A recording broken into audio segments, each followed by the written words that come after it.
Continuing from the previous part, the issue of marriage alliances made things even more complicated for Aisha. Meanwhile, Aldif, dressed in elegant clothes for the welcoming party, recalled the earlier meeting. Their country was at a disadvantage in the conflict with Inderberg. If the situation dragged on, they would surely face ruin. It was decided that he and his sister would have to sacrifice themselves by forming an alliance marriage with Elmer to secure a reliable ally. Without consulting Aldif, they agreed that this would be a national marriage, and he knew better than anyone that he was merely a tool, a diplomatic pawn. Though Aldif knew this might be the only way to save his country, he still didn't want to feel as though he were being sold off, used to clear the debts of a crumbling family. Yet, the people around him not only imposed this fate on him but also wanted to force the princess, even though she was still not of age. Unable to stand the idea of his younger sister being used as a pawn for political gain, Aldif immediately stood up and slammed the table in protest. However, this was the only way for them to save their nation. No matter how much he opposed it, his words carried no weight with them. Aldif could only grit his teeth in anger as someone insisted that the nation's security was now the most important matter. They claimed that the weak protests of the siblings were nothing but selfishness, driven by personal desires like love, which was meaningless compared to the country's dire situation. When Aldif felt helpless and out of options, the princess became aware of everything. And that was why he now forced a smile on his face. As soon as he saw Aisha, he continued making jokes, but of course, she sensed that something was wrong with Aldif's demeanor. As they entered the hall, they saw people looking despondent after hearing about Isis's ideal type.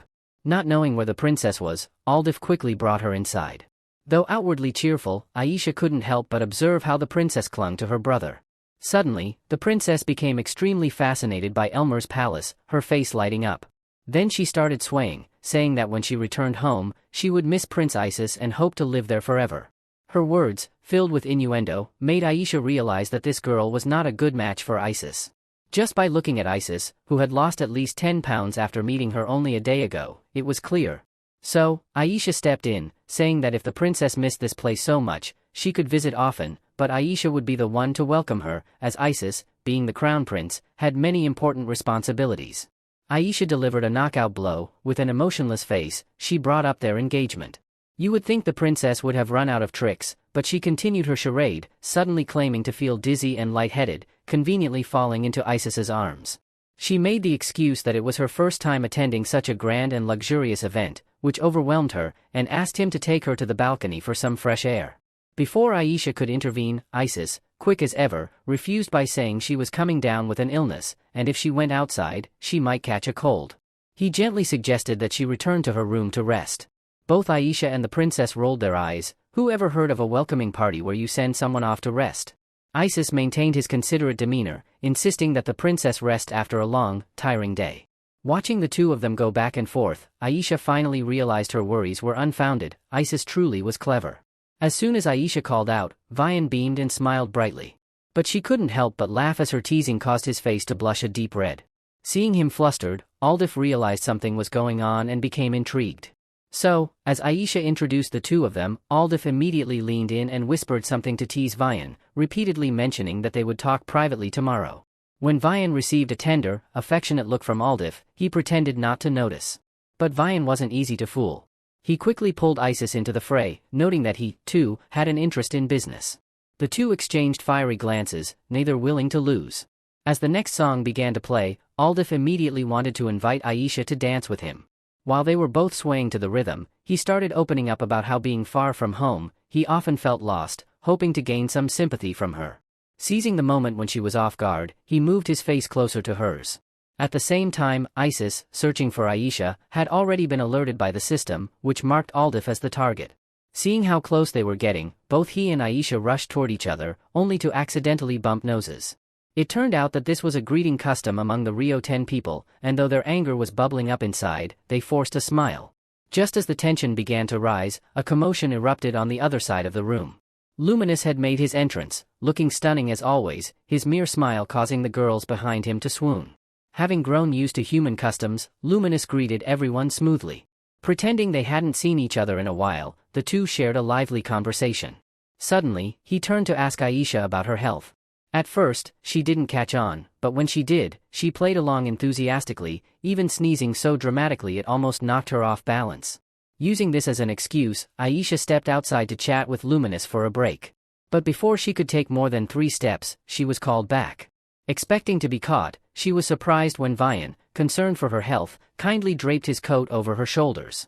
Once outside, Aisha found herself unsure of what to say, so she awkwardly asked Luminous about his ideal type. She tried explaining the concept to him, and after some thought, he casually replied that Aisha was his ideal woman, leaving her blushing and utterly flustered. But as he confirmed his feelings, Aisha recalled something he had said back in the carriage, which caused her to freeze.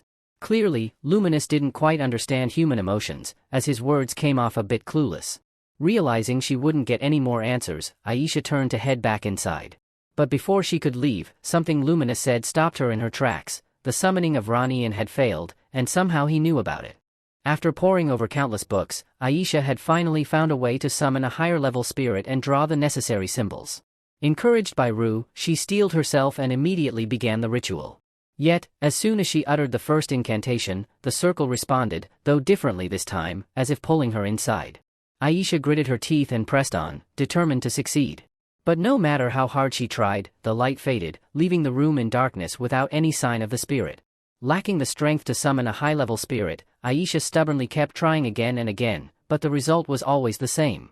In the end, Luminous found out, despite her attempts to keep it hidden.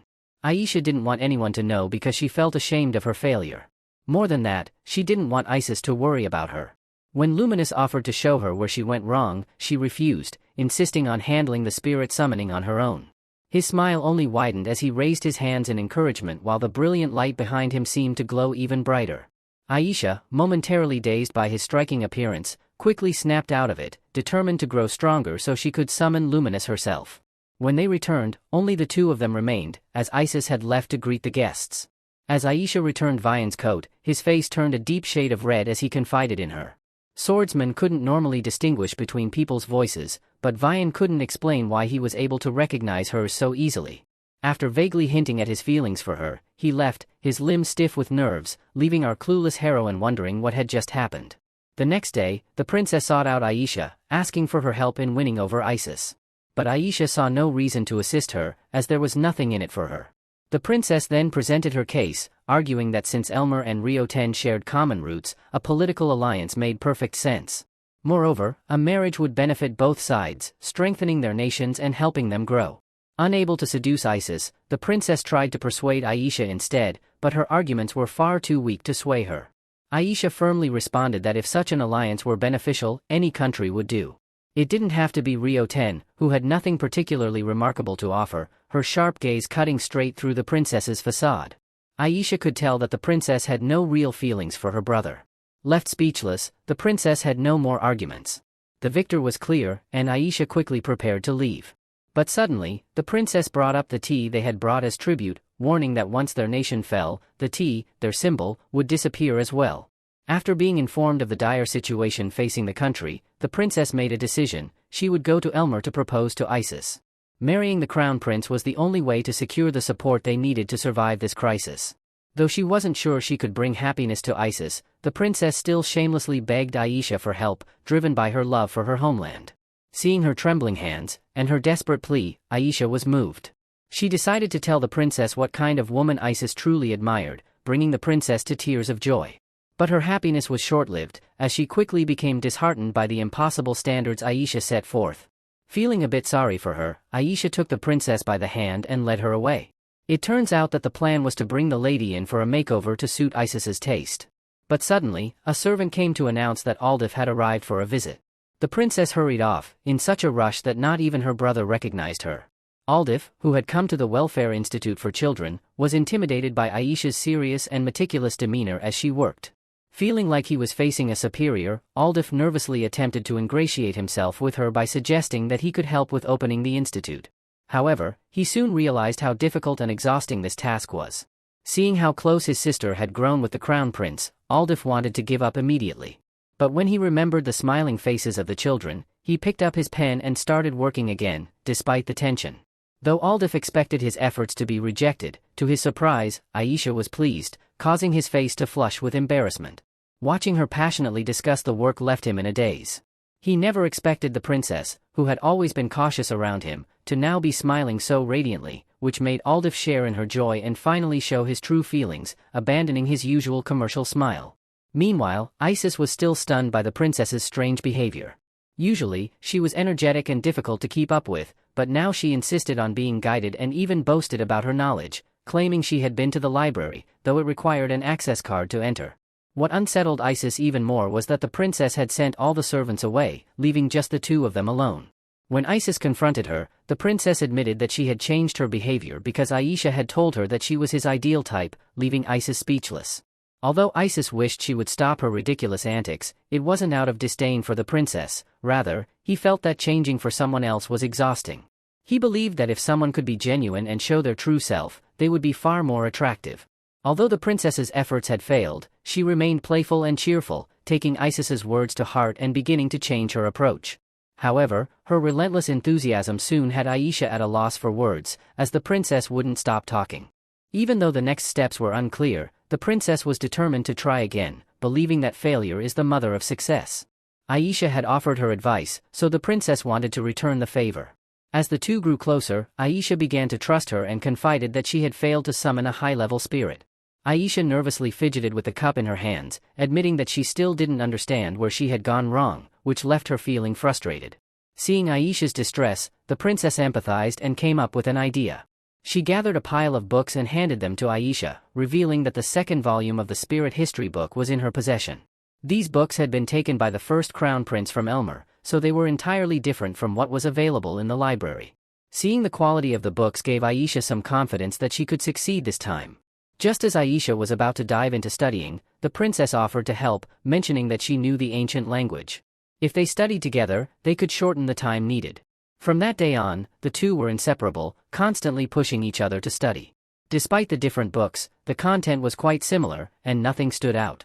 However, the princess accidentally discovered a method to cultivate spirit power without the assistance of spirits, using magical artifacts.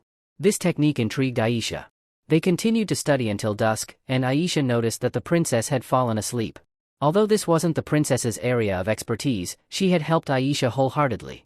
Seeing the princess in this vulnerable state made Aisha want to show Isis this side of her, but as she reached for one of the books, a letter slipped out. When Aisha pulled it out, the noise woke the princess, who sat up and explained that she had found the letter inside one of the books. When they opened the letter, it was filled with unfamiliar characters. Neither of them could decipher it, but Aisha suspected that it might be written in the language of the spirits. She summoned Ru to confirm, and just as she had guessed, the letter was in the language of the spirits. It seemed to be from a legendary mage known for understanding the spirit language. With Ru's help, they discovered that the letter discussed the conflicts between mages during attempts to summon the Spirit King, which had led to disputes. Up until now, none of Aisha's research had uncovered any successful summoning of Luminous. But what intrigued her most was the question of who the letter had been addressed to. On their way back, the princess happened to spot Aldif outside, reviewing some documents. Lately, the siblings hadn't seen much of each other since the princess had been spending most of her time studying with Aisha. Watching Aldif's determination, she realized she had unknowingly become drawn in. They had come here to take over Elmer, but unexpectedly, they were both captivated by the siblings. On the other hand, noticing her brother working in the shadows like this, she thought it was only a matter of time before he would be overwhelmed. So, she took out the invention that Aisha had given her, an amazing creation that only required light energy to work indefinitely. By simply flipping a switch, it would light up, leaving Aldif in astonishment. He hadn't imagined that spirit power could be used in such a way. After the princess left, Aldif was left in deep thought, as he could feel the energy flowing from the lamp. The next day, they both visited the temple. It was the first time the princess had seen such a large and beautiful place, though it was an old building, rarely used. The exterior was covered in moss due to neglect, but inside, everything gleamed brightly. It was only in such conditions that the light spirits could grow stronger, and so, the temple was always bathed in warm sunlight. Suddenly, a flash of energy startled her, and she followed it to a hidden room.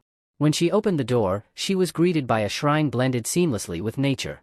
This was also Aisha's first time visiting, but she immediately sensed a powerful energy that had been accumulating for a long time. It was then that she realized the key element she had been missing, this natural source of strength. Without hesitation, she stepped onto the stones, ready to attempt summoning a high-level spirit at that spot. The moment Aisha began drawing the summoning circle, borrowing energy from nature, it started to glow intensely. The power was so overwhelming that even the princess, standing nearby, felt as though she were being pulled in. As the light concentrated into a single point and Aisha completed her incantation, a massive beam of light shot down. It was so bright that people outside the temple could see it. The princess thought that Aisha had succeeded, but when the light faded, all that remained was dust and smoke. Concerned, the princess rushed inside to check, only to freeze at the sight of Aisha sitting in the center of a pile of rubble. A mocking voice echoed, taunting her for losing her family. All that was left on the ground were the cold, lifeless bodies of her loved ones. A hand then reached out and touched Aisha's tear-streaked face, mocking the idea of family and how she could do nothing to protect it. Just as Aisha was about to fall into despair, the princess shook her awake. Aisha still felt useless, even with the power of nature, as she couldn't achieve anything. However, the princess reassured her once again, saying that Aisha was just like her, always striving for their nation. And if Aisha couldn't trust herself, she should remember those who believed in her wholeheartedly. At that moment, a familiar voice reached Aisha, accompanied by a face that never failed to smile at her. It was Isis, the one who always boosted her spirits. Remembering her brother's face, Aisha suddenly understood, the key wasn't just the external light, but the light within her heart. It was the same light she had been searching for alongside her brother. With newfound confidence, she calmly recited the incantation once more, this time with a smile on her face. At last, she succeeded in the summoning. A giant white bird appeared in the sky, causing the princess to cheer in celebration for Aisha. But Aisha knew she couldn't have done it without the princess's support. Just as they were about to share the moment, a maid rushed in to inform the princess that she needed to return to Rio 10 immediately, as the duchy was in danger due to issues at the border. Seeing the princess's trembling hands, Aisha quickly helped her onto the giant white bird, and they flew back to the royal palace. After some thought, Aisha decided to give the princess one of the bird's feathers. Since their initial mission had been left incomplete, Aisha offered it as a token, a high-level spirit feather, to symbolize her promise to help them in the future, as a friend. The gesture deeply moved the princess. When they arrived, everyone was busy, but recognizing the high-level spirit, they realized Aisha had returned just in time. Before she left, Aisha quickly said goodbye to Aldif. He admitted that he had visited an old friend outside the palace and had been worried about that person, which is why he had gone the following day. Seeing Aisha's remarkable healing ability, Aldif realized she was the owner of the earring he had found, and he returned it to her. Before coming here, Aldif had felt lost, unsure of what his purpose was. But meeting Aisha had opened his eyes. Knowing she could help others filled Aisha with joy. The next time she met Aldif was when the duchy had stabilized, and he proposed collaborating with Elmer. Aisha soon came to say goodbye to the princess, hoping they would meet again with renewed confidence. And she promised that next time, he would be even more radiant and beautiful. As the two were escorted to their carriage, they confirmed that this marriage arrangement had been a complete failure. But holding the feather Aisha had given her, the princess couldn't help but feel incredibly happy, knowing that a new chapter in their lives was about to begin. Just as the servants realized who had arrived, they immediately formed a long line, bowing deeply in respect. Lady Marianne, having just returned, removed her cloak and immediately ordered the carriage to be prepared so she could head to the crypt. Among the servants was a young girl who had only recently been employed, tasked with cleaning the room. While working, she noticed a bright red gemstone on the table, thinking it must be a precious ruby of great value. The more she stared at it, the more she felt drawn in, her eyes darkening as though under a spell, unable to resist the urge to reach out and touch it. At that moment, Lady Marianne, who had previously left, appeared behind the servant like a ghost.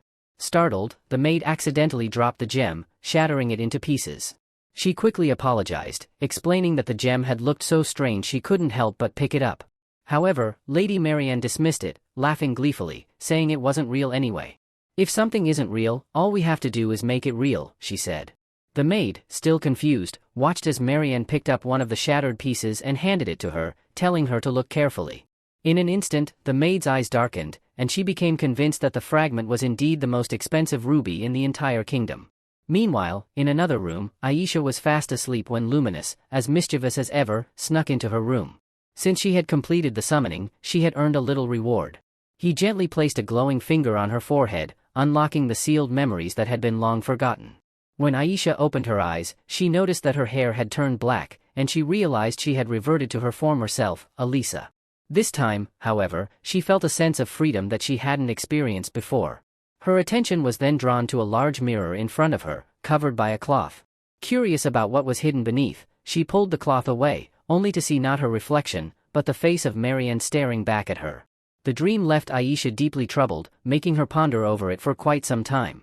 The figure she saw was her past self, yet Marianne's face appeared in the mirror. Ever since she learned that Marianne was a dark sorceress, Aisha had been studying dark magic whenever she had time, thinking that perhaps this was why she had such strange dreams. But then, she remembered another dream she once had about the King of Spirits, and just as her thoughts reached a critical point, a servant interrupted. Aisha needed to prepare quickly, as she was about to meet the delegation from Rio 10. The envoys had come with alarming news. Hindenburg had crossed the border and was advancing toward nearby villages, with their sights set on the city. Rio 10 had tried to negotiate, but Hindenburg's demands were outrageous, which led the envoys to seek advice from Elmer. Hindenburg had demanded control over an entire sea and its islands, including one that held diamond mines belonging to Elmer, clearly to take over Rio 10 and then seize Elmer's resources as well. Because of this, the delegation requested immediate assistance and presented a box containing the feather Aisha had given to the princess. Aisha was shocked that they had already used the favor so soon, causing her great worry. Seeing his daughter so distressed, the emperor stepped forward, offering to send 500,000 soldiers and healers to assist. Aisha was stunned, but the emperor explained that this was the most he could provide, as anything more would risk provoking a war with Hindenburg. The envoys then recounted the failed negotiations. Initially, Rio 10 had outright rejected the absurd demands, prepared to face war if necessary. But for some unknown reason, during the second round of talks, the negotiators suddenly agreed to unfavorable terms. Left with no other choice, Rio 10 had turned to Elmer for help. Understanding the situation, the emperor agreed to send a delegation to assist the duchy. Just when Aisha thought the matter had been resolved, she learned that the one leading Hindenburg's army was none other than Arsène, a revelation that shook her to her core. She couldn't believe that her closest friend was a cold-blooded commander on the battlefield. Hoping it was all a misunderstanding, she clung to the possibility that it wasn't true, but the reports confirmed the horrible truth. Witnesses had seen Arsène on the battlefield, described as a demon consumed by a thirst for blood, unstoppable in his killing spree. Hearing this made Aisha's face go pale. It couldn't possibly be true.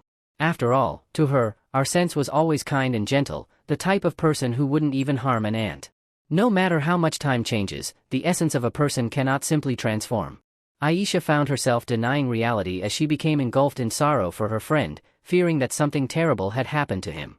When the discussion turned to those who would attend the meeting as requested by Hindenburg, Aisha suddenly stepped forward, volunteering to meet the envoy directly and seek answers.